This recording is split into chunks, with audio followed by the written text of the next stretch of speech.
Hi there. Do you remember how we told you about rosemary and steam distillation last week? Well, let's learn how you detected those smells and why the plant is doing this.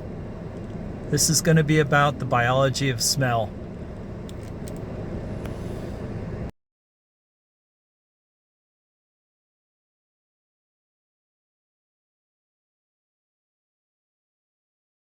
So basically, smell is an animal's way of detecting when molecules are in the air.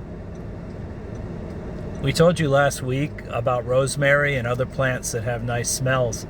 They usually made them originally to either attract or repel insects and other kinds of herbivores that might be trying to eat them. Nice smells like flowers have often attract insects just like they attract us. Rosemary is a plant that lives in a competitive environment, a fairly dry environment, and it is therefore not one that's going to have a lot of resources to grow. So it's going to want to deter or repel insects more than attract them. Those insects might eat what little biomass it's able to produce. So what's going on here? Well, I told you last week how these smell chemicals, molecules, are contained in small vesicles or bags inside the cells of the plant.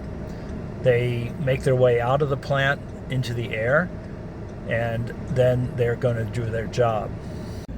So what is that job? Well, their job is really communication. Communication is about transferring information from one place to another. The plants are telling animals that we are something you want to be near, or we're something you want to get away from. Animals, in their turn, have evolved the ability to detect different smells, different molecules in the air, because animal survival depended on knowing which plants are okay, which plants are not so okay. So what's going on inside of us that helps us do this? Well, in our noses and behind our noses, especially up in here between the eyes and behind the eyes, there are a series of chambers, spaces that have nerve endings in them, and these nerve endings have evolved to be able to stick to different molecules that are flying by them.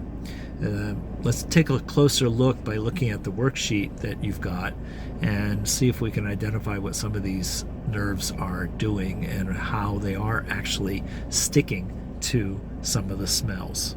I'll be right back.